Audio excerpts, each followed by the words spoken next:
Hello friends, welcome to Ilakkis kitchen. இன்றைக்கி இலக்கீஸ் கிச்சனில் தக்காளி சாதம் எப்படி செய்யறது தான் பார்க்க போகிறோம். வாங்க பார்க்கலாம். இப்போது ஒரு கடாய் எடுத்துக்கோங்க. அதில் 5 ஸ்பூன் நார்மல் எண்ணெயும் 2 ஸ்பூன் நெய் ஊற்றிக்கோங்க. ஊற்றிட்டு பட்டை 3, லவங்கம் 3, அதுக்கப்புறம் பிரிஞ்சி இலையும் 3 போட்டுக்கோங்க. ஒரு அன்னாச்சி பூ சேர்த்துக்கோங்க. அதுக்கப்புறம் இது கூடயே கடுகு உளுத்தம்பருப்பு 1 ஸ்பூனு, பெருஞ்சீரகம் 1/2 ஸ்பூன், அதுக்கப்புறம் சின்ன ஜீரகம் 1/2 ஸ்பூன் போட்டு நல்லா தாளித்து எடுத்துக்கோங்க. நல்லா பொரிஞ்சு வரட்டும்.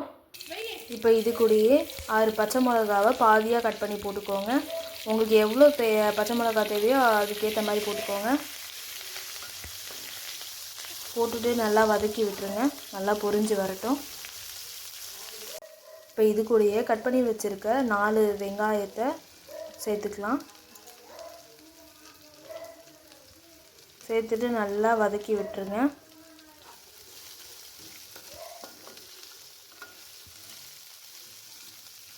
இப்போ இது கூட 2 கொத்து கருவேப்பிலையை சேர்த்து நல்லா வதக்கி விட்டுருங்க.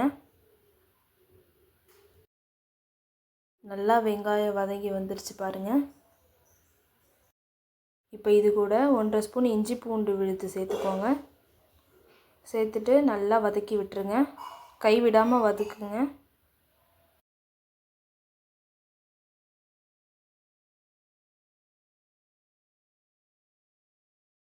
ஒரு 3 மினிட்ஸ் நல்லா வதக்குனதுக்கப்புறம் 1 ஸ்பூன் மஞ்சள்தூள் சேர்த்துக்கோங்க.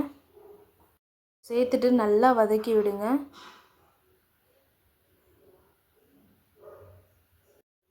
கொஞ்சம் பச்சை வாசனை போன உடனே தக்காளி கட் பண்ணி வச்சுருக்கிற ஒரு 10 தக்காளி, 10-11 தக்காளி எவ்வளோ உங்களுக்கு வேணுமோ அவ்வளோ குவான்டிட்டியில் தக்காளி எடுத்து போட்டுக்கோங்க. நீங்கள் எந்த அளவுக்கு தக்காளி போடுறீங்களோ அதில் பாதி அளவு இல்லைனா முக்காசு அளவில் வெங்காயத்தையும் கட் பண்ணி போட்டுக்கணும். அப்போ தான் ஃப்ளேவர் நல்லாயிருக்கும். சேர்த்துட்டு நல்லா ஒரே சரியாக கிண்டி விட்டுருங்க.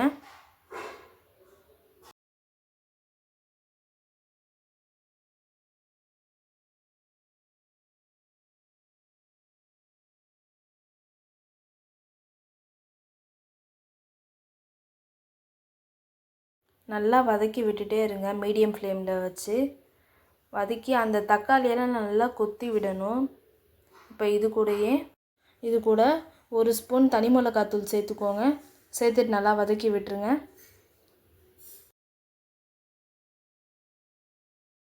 அப்புறம் நீங்கள் எவ்வளோ குவான்டிட்டிக்கு செய்கிறீங்களோ அதுக்கேற்ற மாதிரி உப்பு சேர்த்துக்கோங்க. நாங்கள் கல் உப்பு சேர்த்துக்கிறோம். சேர்த்துட்டு நல்லா வதக்கி விட்டுருங்க. உப்பு போட்ட உடனே நல்லா சீக்கிரமாக வதங்க ஆரம்பிச்சிரும். நீங்கள் வதக்கக்குள்ளேயே நல்லா அந்த தக்காளியெல்லாம் கொத்தி கொத்தி விடுங்க.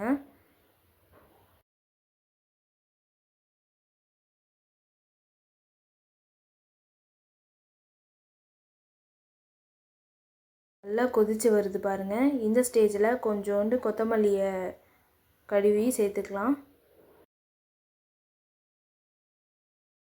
இப்போ இது கூடயே கொஞ்சோண்டு புதினாவும் சேர்த்துக்கலாம்.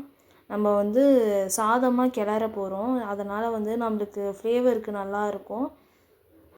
நீங்கள் டூர்லாம் போனீங்கன்னா கண்டிப்பாக இந்த மாதிரி செஞ்சு எடுத்துகிட்டு போகலாம் சப்பாத்திக்கு.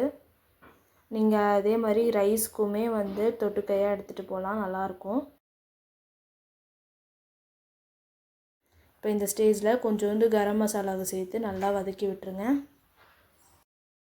ஒரு 5 நிமிஷம் நல்லா வதக்கி விட்டுட்டே இருங்க.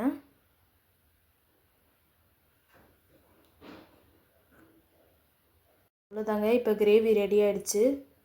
இப்போ நம்ம ரைஸோடு சேர்த்து நல்லா கிளறி விட்டுருங்க. இப்போ புளி சாதம் கிண்ட மாட்டோம் நம்ம வீட்டில், அதே மாதிரி நல்லா எண்ணெய்லாம் நல்லா தலை ஊற்றி நல்லா கிண்டி விட்டுருங்க.